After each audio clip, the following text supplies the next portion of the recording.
भद्रं कर्णेभिः शृणुयाम देवा भद्रं पश्येमाक्षभिर्यजत्राः स्थिरैरङ्गैस्तुष्टुवागुंसस्तनूभिः व्यशेमहि देवहितं यदायुः। ॐ शङ्करं शङ्कराचार्यं केशवं बादरायणं सूत्रभाष्यकृतौ वन्दे भगवन्तौ पुनः पुनः। ईश्वरो गुरुरात्मेति मूर्तिभेदविभागिने व्योमवद्व्याप्तदेहाय दक्षिणामूर्तये नमः। विश्वं दर्पणदृश्यमाननगरी तुल्यं निजान्तर्गतं पश्यन्नात्मनि मायया बहिरिवोत् भूतं यथा निद्रया। यः साक्षात् कुरुते प्रबोधसमये स्वात्मानमेवाद्वयं तस्मै श्रीगुरुमूर्तये नमः। इदं श्रीदक्षिणामूर्तये तस्मै श्रीगुरुमूर्तये नमः। इदं श्रीदक्षिणामूर्तये।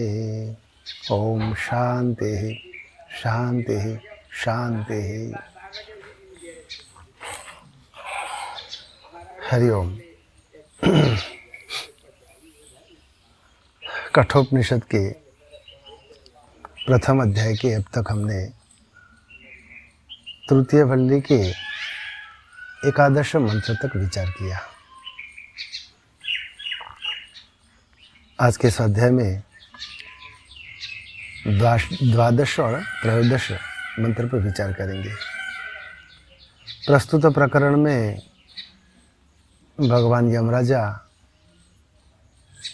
नचिकेता के द्वारा पूछे हुए आत्म विषयक प्रश्न का उत्तर और उपदेश देते हुए दशम मंत्र से वह जो विवेकी है उसकी परम पद की प्राप्ति और वह पद जो विष्णु नामक सर्वव्यापक पद है उसकी प्राप्ति किस प्रकार से की जा सकती है, उस पर ये जो इंद्रियां हैं इन इंद्रियों से उनके जो विषय से मन से बुद्धि, बुद्धि से महत्तत्व से प्रकृति से पुरुष, इस प्रकार जो इंद्रियादि का तारतम्य क्रम से प्रत्येगात्म स्वरूप से ज्ञान प्राप्त करने को कहा है। तो यहाँ दशम मंत्र से इंद्रियेभ्यः पराह्यर्था अर्थेभ्यश्च परम मनः मनसस्तु परा बुद्धिर्बुद्धिरात्मा महान परः। और तत्पश्चात 11वें मंत्र से महतः परम अव्यक्तम अव्यक्ताद पुरुषः परः पुरुषात् न परम किंचित सा काष्ठा सा परागति ही। इस प्रकार यह जो इंद्रियां हैं उनसे पर यानी सूक्ष्म श्रेष्ठ उनके विषय हैं। उनके ये जो विषय हैं 5 विषय, भिन्न भिन्न विषयों, 5 इंद्रियों के 5 विषय, शब्द स्पर्श रूप रस और गंध, ये उन विषयों का जो चिंतन करता है और जिसके स्वाधीन जो इंद्रियां रहती है वह मन उन विषयों से भी सूक्ष्म पर यानी श्रेष्ठ कहा है। और मन से भी सूक्ष्म और पर बुद्धि को कहा। बुद्धि से सूक्ष्म पर श्रेष्ठ समस्त तेजसों और जीवों की जो बुद्धियों का जो प्रत्येगात्म स्वरूप है, आत्म स्वरूप है, वह महतत्व को बुद्धि से पर कहा है, हिरण्यगर्भ को। और हिरण्यगर्भ से भी पर उसका जो कारण स्वरूप जो प्रकृति है, जिस प्रकृति से प्रथम उत्पन्न हुआ हिरण्यगर्भ है, महतत्व है। इस प्रकार महतत्व से पर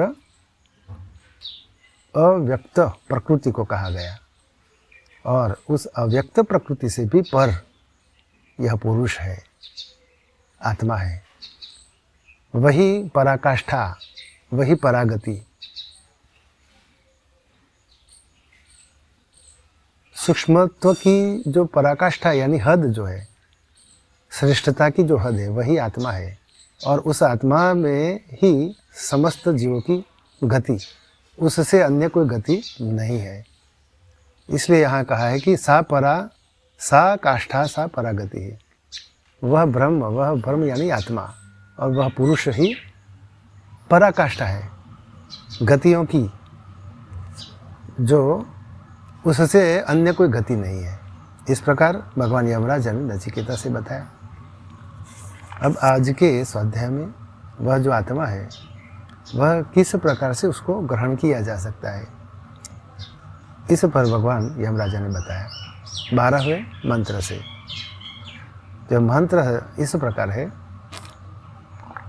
एष सर्वेषु भूतेषु गूढ़ोत्मा न प्रकाशते दृश्यते त्वग्रया बुद्ध्या सूक्ष्मया सूक्ष्मदर्शिभिः। तो यह जो आत्मा है, उसके सूक्ष्मत्व की यहाँ बात करते हुए भगवान यमराजा कहते हैं कि यह जो एष सर्वेषु भूतेषु गूढ़ोत्मा न प्रकाशते, यह जो आत्मा है पुरुष, वह समस्त सर्वेषु भूतेषु, समस्त भूतों में छिपा हुआ है, गूढ़ोत्मा। और वह जो छिपा हुआ आत्मा जो है, वह आत्मा, यह आत्मा जो है वह प्रकाशमान नहीं होता, समस्त भूतों में छिपा हुआ। और यह तो दृश्यते त्वग्रया बुद्ध्या सूक्ष्मया सूक्ष्मदर्शिभिः, लेकिन वह जो आत्मा है वह यह तो सूक्ष्मदर्शी पुरुषों द्वारा, सूक्ष्मदर्शिभिः दृश्यते, दिखाई देता है। किस प्रकार से? तो तू अग्रया बुद्ध्या सूक्ष्मया, अपनी तीव्र और सूक्ष्म बुद्धि से ही देखा जाता है। उन सूक्ष्मदर्शी भी, सूक्ष्मदर्शी पुरुषों द्वारा दृश्यते, देखा जाता है। तू अग्रया बुद्ध्या सूक्ष्मया,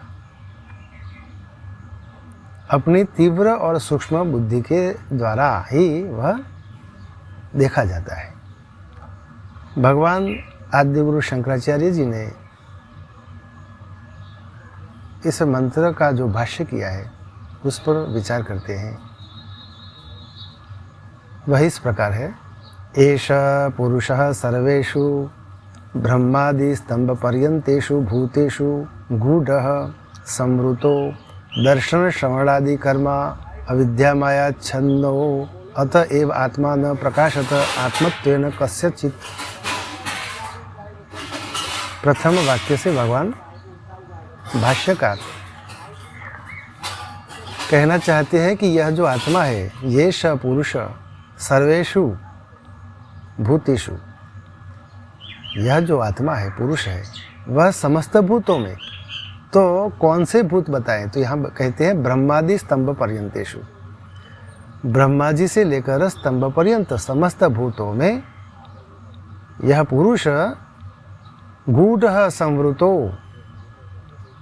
गूढ़ है यानी आच्छादित, संवृतो, गूढ़ यानी संवृतो, आच्छादित हुआ है, छिपा हुआ है। ब्रह्मा से लेकर स्तंभ पर्यंत ये जीव हैं, उनके लिए वह छिपा हुआ है। क्यों? क्योंकि वे जो है ब्रह्मा से लेकर स्तंभ पर्यंत समस्त भूत वर्ग दर्शन श्रवणादि का कर्मा अविद्या माया छंदो अतएव आत्मन प्रकाशत आत्मत्वेन कस्यचित। ब्रह्मा से लेकर स्तंभ पर्यंत समस्त जीव, उनके ये समस्त भूतों में यह आत्मा छिपा हुआ है, आवृत किया हुआ है, आच्छादित किया हुआ है। क्यों? क्योंकि वे जो है ब्रह्मा से लेकर स्तंभ पर्यंत वे दर्शन श्रवणादि कर्मा है। दर्शन और श्रवण करने वाले इत्यादि जो 5 इंद्रियों के द्वारा जो भिन्न भिन्न बाहर के विषयों का जो दर्शन, श्रवण, स्पर्श, भिन्न भिन्न रसों का आस्वाद और भिन्न भिन्न गंध का ज्ञान प्राप्त करना, ये जो बाहर के विषयों जो है इत्यादि जो बताए दर्शन, श्रवण इत्यादि, उन कर्मों का करने वाला ब्रह्मा से लेकर स्तंभ पर्यंत समस्त जीव वर्ग, समस्त भूत वर्ग, इस प्रकार के श्रवण दर्शनादि कर्म करने वाले होते हुए वे, यह जो अविद्या है, दर्शन श्रवण इत्यादि जो किया जाता है वह अविद्या से ही होती है। तो ये अविद्या और माया, अविद्या माया छंद, अविद्या अर्थात माया से आच्छादित है, उनके लिए यह आत्मा पुरुष।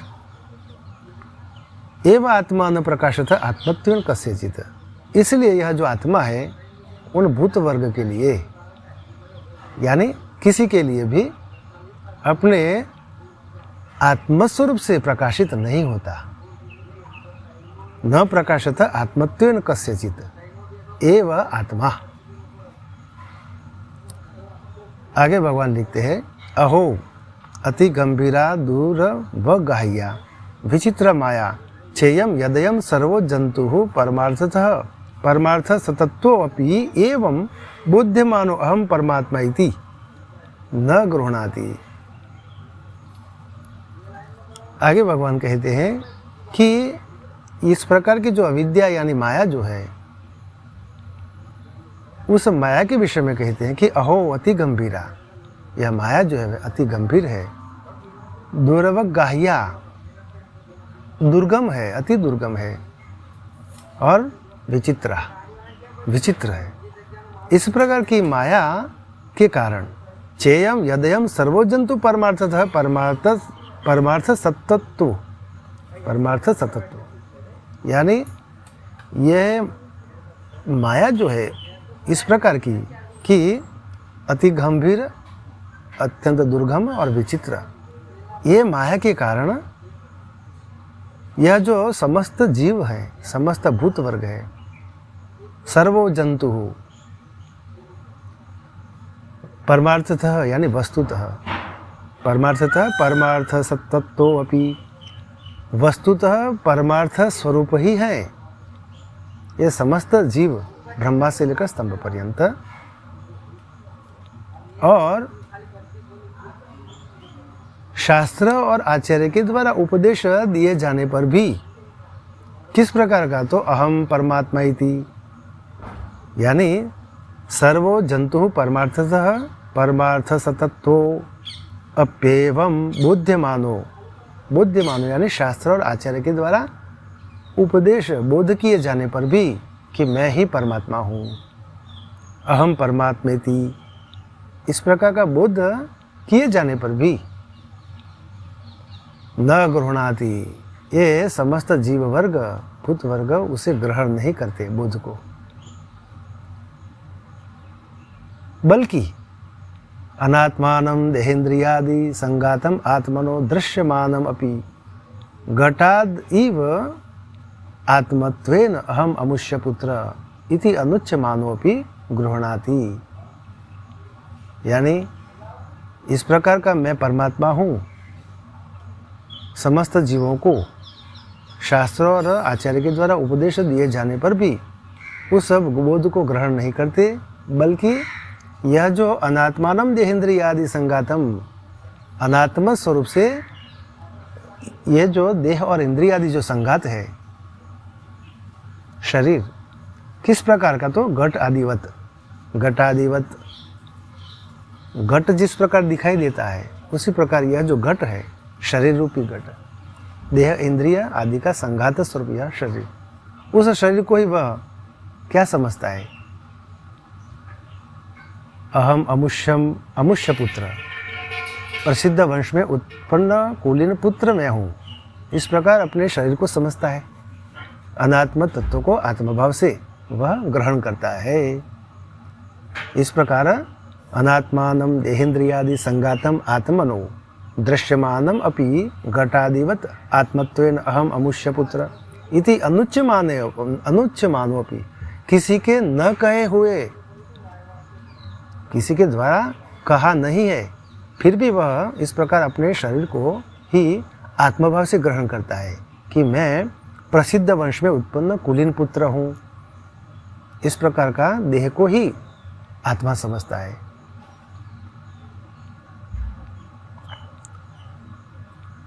आगे भगवान लिखते हैं, नूनम परस्यैव मायया मोमुह्यमानः सर्वलोको बम भ्रमिति।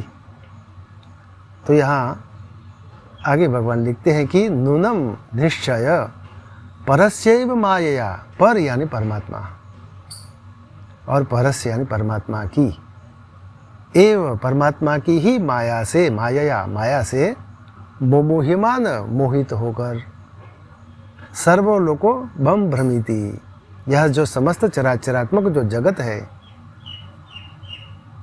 वह अत्यंत भ्रांत हो रहा है। किसके द्वारा? तो यह परमात्मा की ही माया से ही यह समस्त जगत भ्रांत हो रहा है। तथा और आगे भी श्रुतियों में बताया, स्मृति में बताया, स्मृति यानी श्रीमद् भगवद गीता, उसमें भी लिखा है, भगवान श्री कृष्ण ने अर्जुन से कहा है 7वें अध्याय के 25वें श्लोक के द्वारा, स्मरणम यानी स्मृति, यह स्मृति का ये जो वाक्य है वह इस प्रकार है, नाहम प्रकाशः सर्वस्य योग माया समावृतः। भगवान श्री कृष्ण कहते हैं अर्जुन से कि योग माया से आवृत हुआ मैं सबके प्रति प्रकाशित नहीं होता। नाहम प्रकाशः सर्वस्य, सबके प्रति मैं प्रकाशित नहीं होता। क्यों? क्योंकि मैं मेरे योग माया से आवृत हूँ। इस प्रकार भी स्मृति भी है। तो आगे भगवान भाष्यकार ने किसी के द्वारा की गई शंका के विषय में बताते हैं, ननु विरुद्धम इति उच्यते, ननु विरुद्धम इदम उच्यते। ये जो दो वाक्य बताए हैं, श्रुति वाक्य, एक दूसरे से विरुद्ध वचन कहते हुए, वह वाक्य इस प्रकार है, मत्वा धीरो न शोचति, कठोपनिषद के 2 अध्याय के 1 वल्ली के 4th मंत्र से यह जो श्रुति वाक्य बताया है, मत्वा धीरो न शोचति, मत्वा यानी जानकर, उस ब्रह्म, उस परमात्मा को, उस आत्मा को जानकर धीर पुरुष शोक नहीं करता। तो यहाँ आत्मा जो है, पुरुष जो है, वह जानने योग्य है, इस प्रकार बताया, जाना जा सकता है इस श्रुति से। और दूसरी श्रुति कठोपनिषद की 1 अध्याय की 3 वल्ली के 12वें मंत्र में जो बताया, एष सर्वेषु भूतेषु गूढ़ोत्मा न प्रकाशते, यानी न प्रकाशते, तो वह प्रकाशित नहीं होता। तो ये दोनों जो श्रुतियाँ हैं वे एक दूसरे से विरुद्ध वचन बतलाती है। तो इस प्रकार का विपरीत ही कहा गया है। तो वह क्यों कहा गया है, इसका समाधान भगवान भाष्यकर करते हैं, नैत देवम, ऐसी बात नहीं है, असंस्कृत बुद्धे अभिज्ञत्वात् न प्रकाशते इत्युक्तम। असंस्कृत बुद्धे यानी आत्मा जो है अशुद्ध बुद्धि पुरुष के लिए अविज्ञ है। असंस्कृत बुद्धि, साधना चतुष्टय, विवेक, वैराग्य, षड संपत्ति और मुमुक्षा, ये जो साधन चतुष्टय के द्वारा, जिससे कि बुद्धि सुसंस्कृत नहीं है, ऐसा अशुद्ध बुद्धि वाला असंस्कृत बुद्धि है, अविज्ञत्वात्, उस असंस्कृत यानी अशुद्ध बुद्धि वाले के लिए यह जो आत्मा है वह अविज्ञ होता है, जाना नहीं जा सकता। इस कारण से वह प्रकाशित नहीं होता। इसलिए कहा है कि न प्रकाशत इति उक्तम। आगे भगवान लिखते हैं दृश्यतु तु सुसंस्कृतया अग्र्या अग्रिम इव अग्र्यातया एकाग्रतयोपेत येत्येतत्। तो यहाँ वह जो आत्मा है दृश्यते तो अग्र्या बुद्धिया, अग्र्या यानी तीक्ष्ण तीव्र, अग्रिम वा अग्र्या कुशाग्र, कुश का अग्रभाग जो होता है, पहनी हुई नोक जो होती है, पहनी नोक के समान जो सूक्ष्म, ऐसी एकाग्रता से युक्त जो तीव्र बुद्धि है उसे अग्र बुद्धि कही गई है। और इस प्रकार की तीव्र बुद्धि, अग्र तीक्ष्ण बुद्धि वाला, और वह जो बुद्धि सूक्ष्म होती है, सूक्ष्म बुद्धि, सूक्ष्म वस्तु के निरीक्षण में लगी हुई जो बुद्धि होती है, इस प्रकार की जो सूक्ष्म बुद्धि है, सूक्ष्मया सूक्ष्म वस्तु निरूपण परया, सूक्ष्म वस्तु निरूपण परया, सूक्ष्म वस्तु के निरूपण यानी विचार करने में लगी हुई सूक्ष्माति सूक्ष्म वस्तु क्या है, इस प्रकार का निरीक्षण जो करता है उसे सूक्ष्म बुद्धि कहते हैं। तो इस प्रकार ऐसी एकाग्रता से युक्त और सूक्ष्म वस्तु के निरीक्षण में लगी हुई बुद्धि,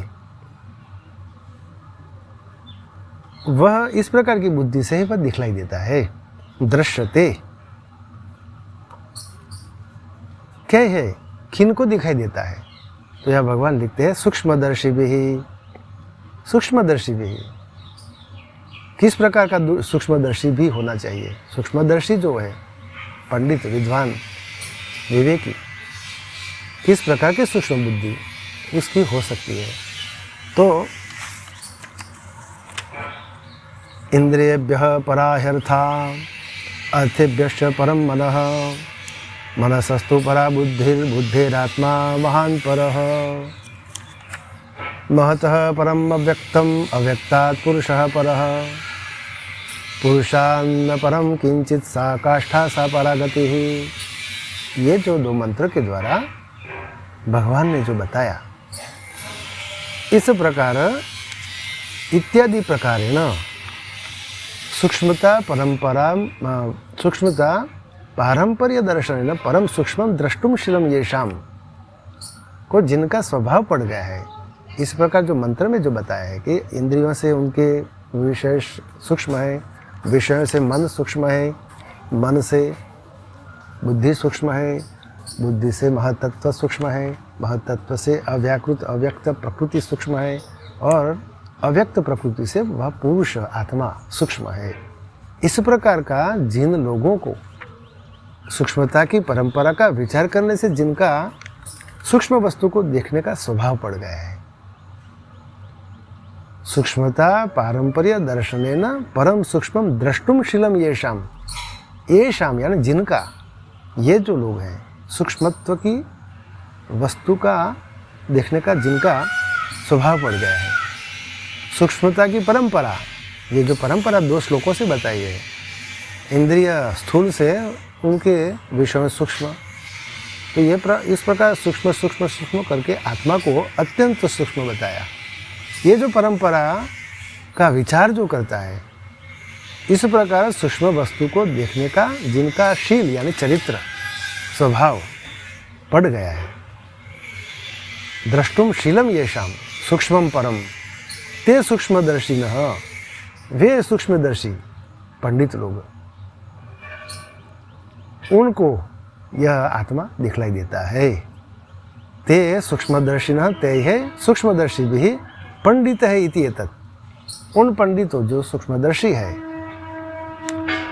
सूक्ष्मता की परंपरा का विचार करने से जिनका सूक्ष्म वस्तु को देखने का स्वभाव पड़ गया है, ऐसे पंडित लोग, विद्वान, विवेकी लोग उस आत्मा को देख सकते हैं।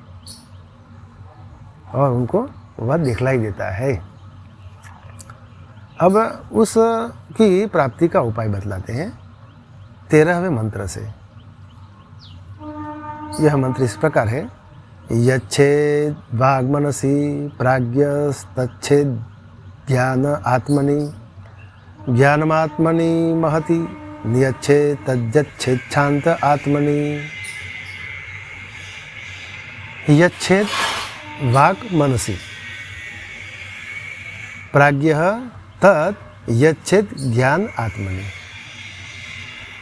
ज्ञानम आत्मनि महति नियच्छेद तत् यच्छेद शांत आत्मनि।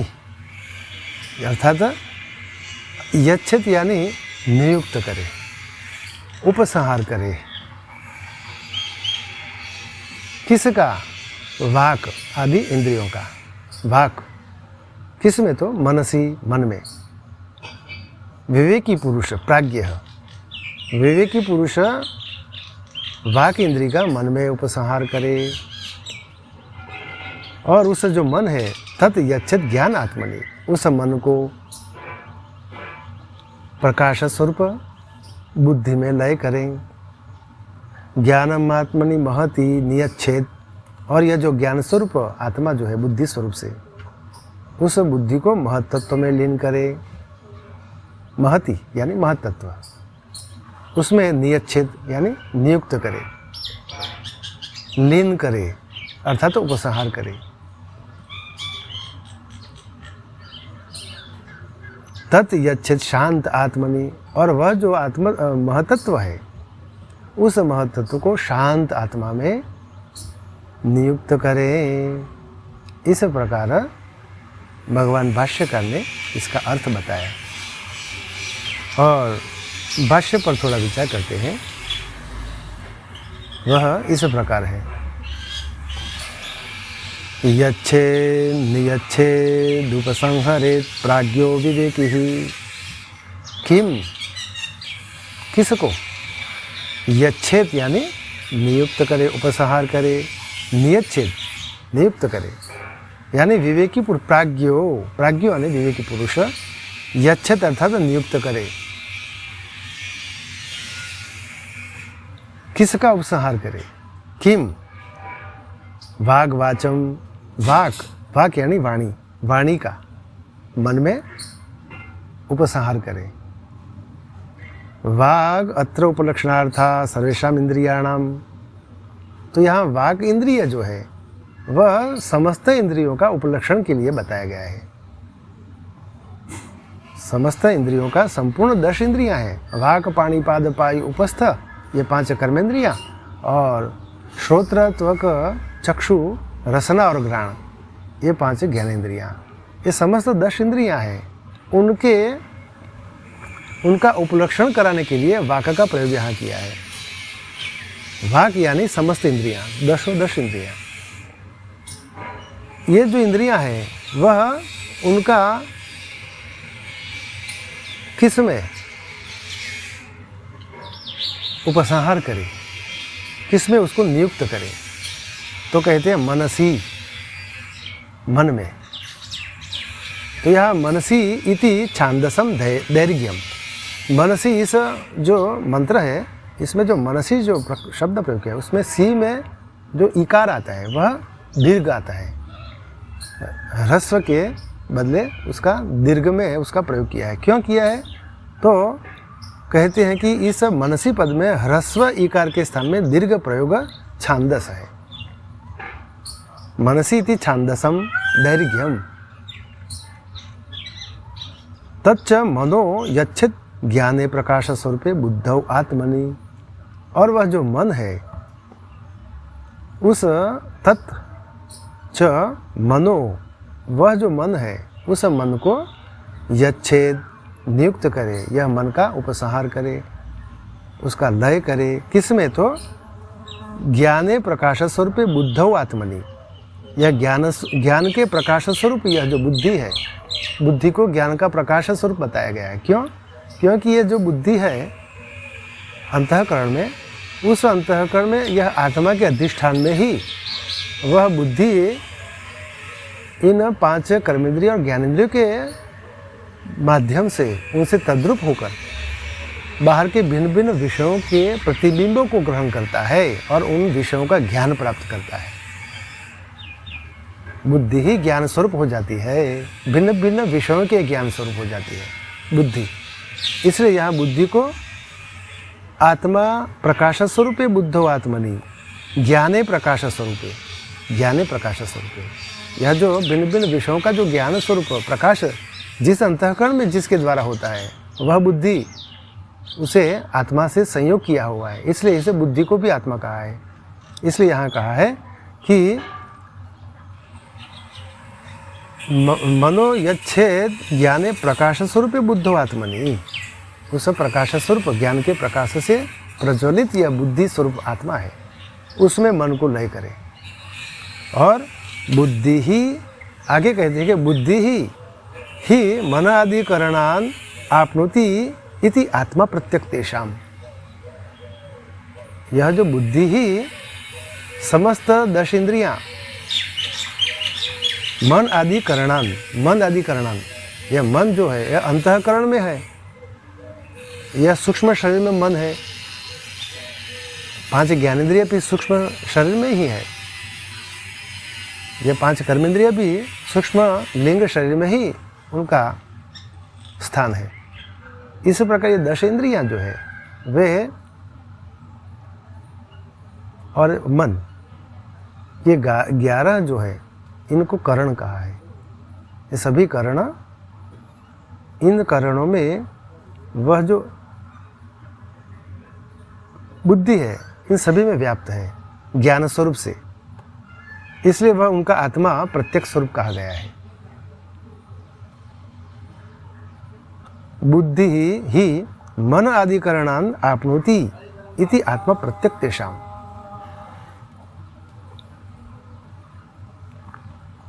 ज्ञानम बुद्धिम आत्मनि महति प्रथमजे नियच्छेद। तो वह जो ज्ञान स्वरूप जो बुद्धि है उस बुद्धि को भी वह विवेकी पुरुष,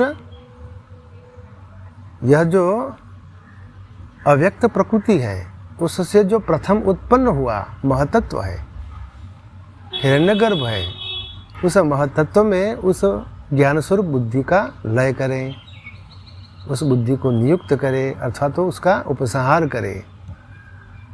यहाँ प्रथमजवत स्वभाव स्वच्छ स्वभावकम आत्मनो विज्ञानम अपादाय इति अर्थः।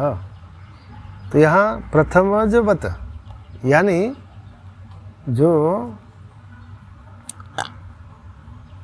प्रथम अजवत, अज यानी उत्पन्न हुआ, प्रथम उत्पन्न हुआ, उसके समान महतत्व जो यह समष्टि में ईश्वर इस महतत्व के स्वरूप में विद्यमान है। हिरण्यगर्भ जो कहे गए हैं, अव्याकृत अव्यक्त प्रकृति में जो ईश्वर है, वे ईश्वर उन्होंने इस महतत्व में हिरण्यगर्भ में इस सूक्ष्म लिंग शरीर में अभिमान किया, इसलिए वे हिरण्यगर्भ आत्मा कहे गए हैं, महतत्व स्वरूप से आत्मा स्वरूप से कहे गए हैं। यह ईश्वर है वे समष्टि स्वरूप में।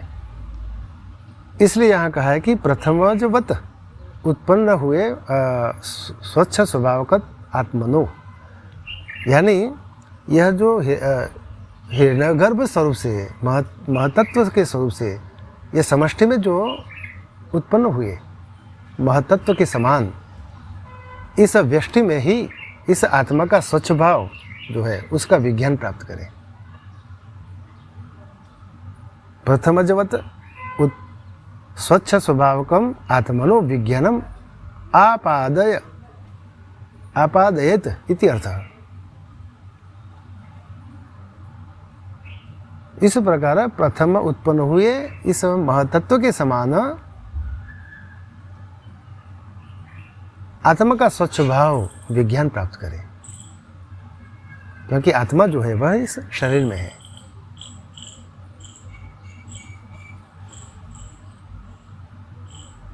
तम च महांतम आत्मानम यच्छेद छान्ते सर्व विशेष प्रत्यस्तमित रूपे।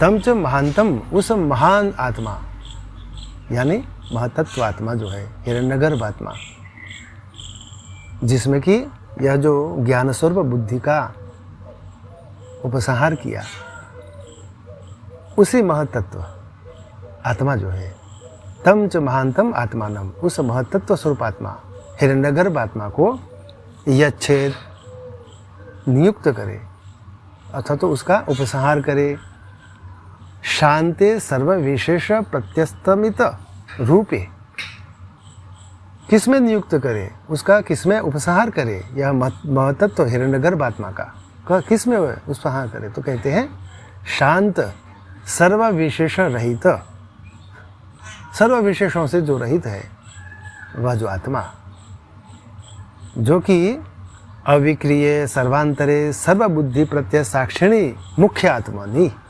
यानी वह जो आत्मा है, यह जो महतत्व स्वरूप हिरण्यगर्भ आत्मा, जिसमें कि वह जो विवेकी पुरुष ने, पंडित बुद्धिमान पुरुष ने अपने ज्ञान स्वरूप बुद्धि का उपसंहार किया है, उस महतत्व यानी हिरण्यगर्भ आत्मा को इस शुद्ध यानी शांत, नित्य शुद्ध बुद्ध मुक्त शांत आत्मा, अविक्रिय सर्वांतर आत्मा और समस्त बुद्धि के संपूर्ण प्रत्ययों का जो साक्षी है, उस मुख्य आत्मा में लीन करें। तम च महानतम आत्मानम यच्छेद शांते सर्व विशेष प्रत्यस्तमित रूपे, सर्व विशेषों रहित, सर्व विशेषों से जो रहित यह शांत आत्मा है, किस प्रकार को, अविक्रिय आत्मा, सर्वांतर है, सर्वांतर समस्त जीवों के अंदर बुद्धि गुहा में छिपा हुआ वह आत्मा, सर्व बुद्धि प्रत्यय साक्षिणी, और समस्त जीवों की जो बुद्धि है, बुद्धि जो होती है, उन बुद्धि के समस्त प्रत्ययों का जो साक्षी है,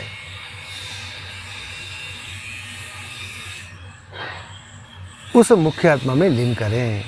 इस प्रकार भगवान यमराज ने शिष्य नचिकेता को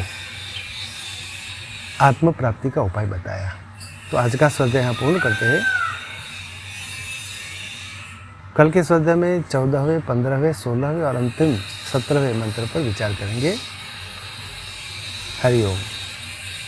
ओम पूर्णमदः पूर्णमिदं पूर्णात् पूर्णमुदच्यते पूर्णस्य पूर्णमादाय पूर्णमेवावशिष्यते। ओम शांति शांति शांति। ओम ब्रह्मार्पणमस्तु।